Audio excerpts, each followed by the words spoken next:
Hey guys, I'm Tim with Original Strength, and this week I wanted to show you one of the things I actually enjoy doing with a kettlebell. I used to love kettlebells, but then I did them too much and I fell out of love with them. But there is a few movements that I still like to do, and one of them is just doing figure eights. And I like this because, well, we're doing figure eights, and that's really good for both hemispheres of the brain. So there's a lot of bang for your buck just by crossing midline and drawing an infinity symbol around your body.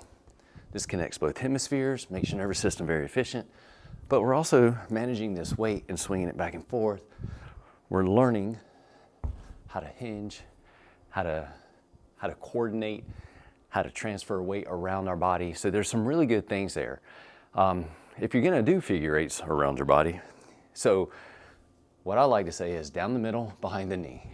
Down the middle, behind the knee. Make sure you grab it down the middle, behind the knee.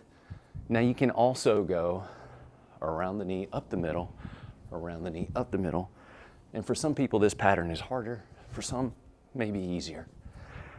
But I like that, but I just like it as a primer. What I really like doing is figure eights around the body, coming up and rotating, catching and rotating, absorbing force and throwing force back. I'll show you what I'm talking about. You've probably seen this before, but you down the middle, behind the knee, around. Down the middle, behind the knee. And I like this because, man, you can sling and really work on some rotational force. And then when you catch that weight and push it back, like you can make this so super awesome. And it feels amazing.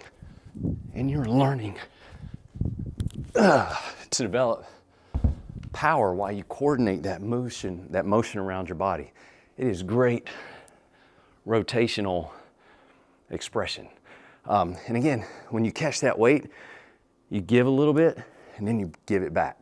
So you receive, you push. You receive, you push. Anyway, if you have a kettlebell and you're so inclined and you want to explore this, if you haven't explored it, you can start with figure eights down the middle, behind the knee, and then when you get comfortable with that, put your hips into it, bring it up. And that is a great way to connect both hemispheres, really develop some strength in your core, develop coordination, and it just makes it less boring. It's fun. It's a fun way to sling or swing your bell. Anyway, give that a shot. I'm Tim with Original Strength, and we'll see you next time.